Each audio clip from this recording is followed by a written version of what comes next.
Si je vous demande combien vaut une heure passée avec votre acteur ou votre chanteur préféré, il y a de grandes chances pour que j'obtienne autant de réponses que de personnes à qui j'ai posé la question.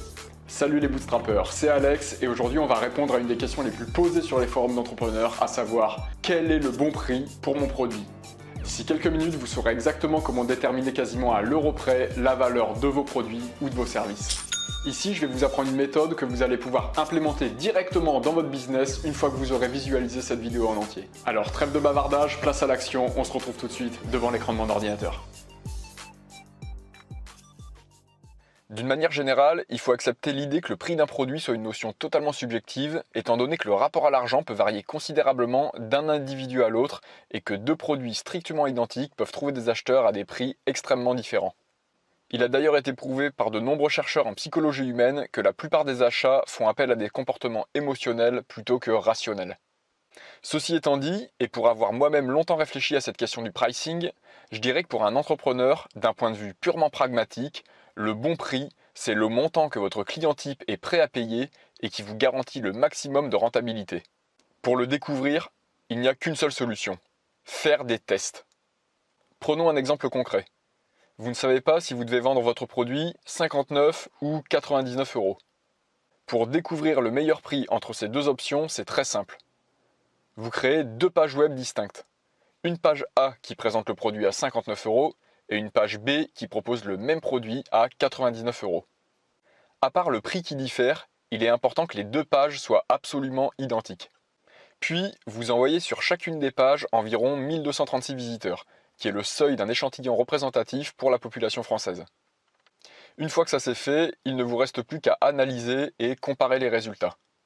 Imaginons que sur la page A, vous constatiez un taux de conversion de 2,5%, c'est-à-dire qu'à chaque fois que vous envoyez 100 visiteurs sur la page, 2,5 achètent votre produit. Ça représente au total 31 ventes à 59 euros, soit 1829 euros de chiffre d'affaires. Sur la page B, le taux de conversion est plus faible, à 1,6%. Ce qui n'est pas surprenant puisque le produit est plus cher. Ça ne représente cette fois que 20 ventes, mais 20 ventes à 99 euros, soit 1980 euros de chiffre d'affaires. Verdict, on a encaissé 151 euros de plus en vendant depuis la page B. Le meilleur prix pour ce produit est donc 99 euros. On vient de réaliser ce qu'on appelle en marketing un split test, en ne changeant qu'un seul paramètre de notre page de vente, toutes choses égales par ailleurs. D'ailleurs, rien ne vous empêche d'itérer à nouveau pour tester d'autres hypothèses et finir par converger vers le prix parfait. Je mets juste un warning sur le fait de ne pas vendre un produit à moins de 29 euros, en particulier si vous utilisez la publicité comme source d'acquisition de trafic. Pourquoi ? Parce que dans un premier temps, je pense qu'il faut vous fixer comme objectif de ne pas avoir un budget pub qui excède 35% de votre chiffre d'affaires.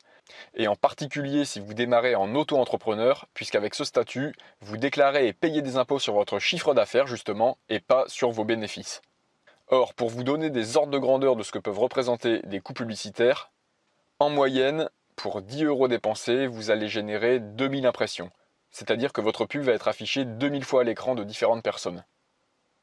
Sur ces 2000 impressions, vous récupérerez environ 2,5% de clics, soit 50 visiteurs sur votre site web.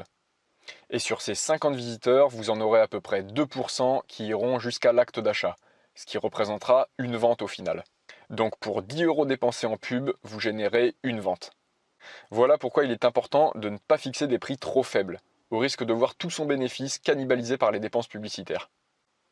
En réalité, c'est toujours possible de vendre moins cher et d'aller chercher de la rentabilité après coup avec des stratégies de bump et d'upsell. Mais ça fait appel à des stratégies plus avancées et c'est pas ce que je vous recommanderais si vous êtes totalement débutant. Voilà, c'est tout pour aujourd'hui. N'oubliez pas que savoir pricer ses produits et ses services, c'est très bien. Mais ce qui est encore mieux, c'est d'être capable de démarrer à partir de zéro un business en ligne rentable. Et si vous avez besoin d'un coup de pouce pour vous lancer, je vous ai préparé une formation d'1 heure entièrement gratuite qui vous explique justement comment lancer votre premier business en ligne rentable sur Internet. Si ça vous intéresse, il vous suffit d'aller cliquer sur le premier lien qui se trouve juste en dessous dans la description de cette vidéo. Sur ce, je vous dis à la prochaine, abonnez-vous pour ne pas rater les futures vidéos. Salut les bootstrappers!